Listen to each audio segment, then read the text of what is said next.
For decades, the actual work itself mattered less than something considerably quieter running alongside it.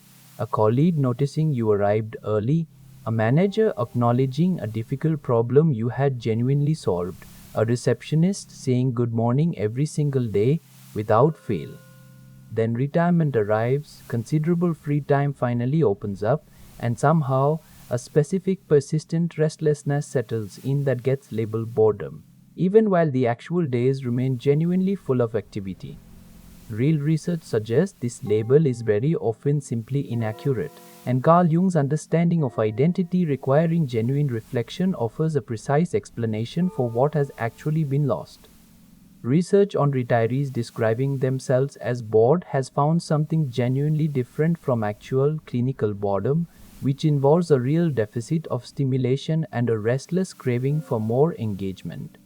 What these specific retirees typically describe instead is considerably closer to loneliness and genuine identity loss. Patterns that emerge specifically once a person loses what researchers call social witness, other people regularly noticing and acknowledging their genuine ongoing contributions. The actual content of daily activity matters considerably less than whether anyone is genuinely watching it happen. Jung's understanding adds a genuinely useful, deeper layer to why this specific loss produces such real, considerable distress. He believed that a person's sense of identity is never purely internal. It requires genuine reflection from the outside world, other people's attention and acknowledgement functioning as a real, necessary mirror that helps confirm and stabilize a person's ongoing sense of who they actually are.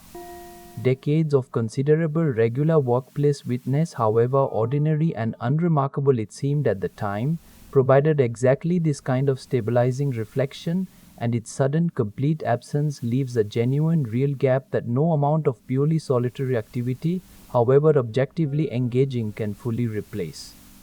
This explains why the standard advice given to bored retirees, simply staying busier, so often fails to actually resolve the underlying restlessness, since the genuine issue was never insufficient activity.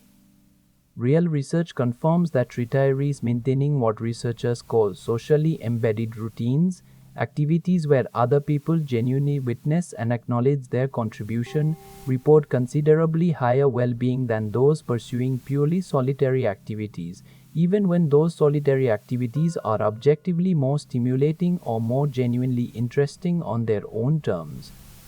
Here is what makes this understanding genuinely useful, rather than simply an explanation for a difficult transition.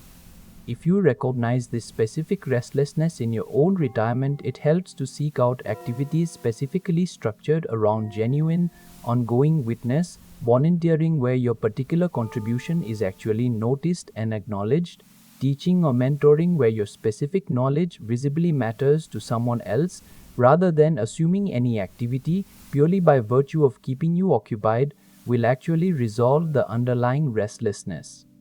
There is a second thing worth practicing directly. It helps to actually build small, regular moments of genuine witness into your own ordinary routine. A weekly gathering with the same people, a regular volunteer commitment, someone specifically counts on, since consistency matters here nearly as much as the actual activity itself. The same reliable, ongoing acknowledgement a workplace once provided, simply relocated into a new, deliberately chosen context. There is a third, genuinely important piece worth understanding. If you are close to a retired experiencing this specific restlessness, this understanding suggests real value in actually asking about their days directly and specifically, rather than offering only the standard, well-meaning advice to simply find a hobby, since genuine curiosity about their actual ongoing life offers exactly the kind of witness this specific restlessness is actually asking for. If you recognize this specific pattern of calling yourself bored in retirement despite genuinely full days, hear this clearly. This was never actual boredom in any clinical sense.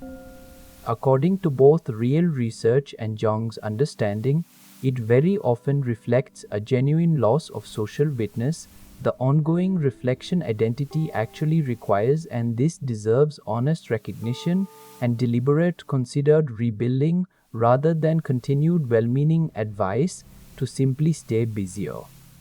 Think honestly about your own retirement or your anticipation of it, and consider whether the specific restlessness you notice reflects genuine insufficient activity or a genuine absence of anyone actually witnessing what fills your days. Right below the single word for the specific kind of acknowledgement you most genuinely miss from your working years. Naming it honestly and deliberately seeking activities structured around genuine ongoing witness rather than only solitary occupation is the real and practical way you begin rebuilding the reflection your own identity has always genuinely required. There is a final piece worth naming, since it offers real practical hope beyond simply diagnosing the actual problem correctly. This specific loss, once genuinely understood, is genuinely repairable, and it does not require returning to paid work or recreating the exact structure of a previous career. It requires simply deliberately building new contexts where genuine witness naturally occurs, and many retirees who make this specific shift report the restlessness genuinely easing, not because their days became busier, but because their days became once again genuinely seen.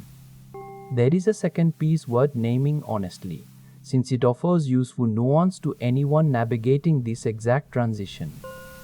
Not every activity needs to provide this kind of witness, and genuine solitary pursuits, reading, reflection, quiet hobbies pursued purely for personal enjoyment, remain genuinely valuable in their own right. The actual goal is not eliminating solitary activity entirely, but ensuring it exists alongside at least some genuine regular context where your specific contribution continues to be noticed. Because calling yourself bored in retirement despite genuinely full days was never, according to both real research and Carl Jung's understanding, actual boredom requiring more activity. It very often reflected a genuine loss of social witness, and recognizing this honestly was always more accurate and considerably more useful than the standard advice to simply stay busier.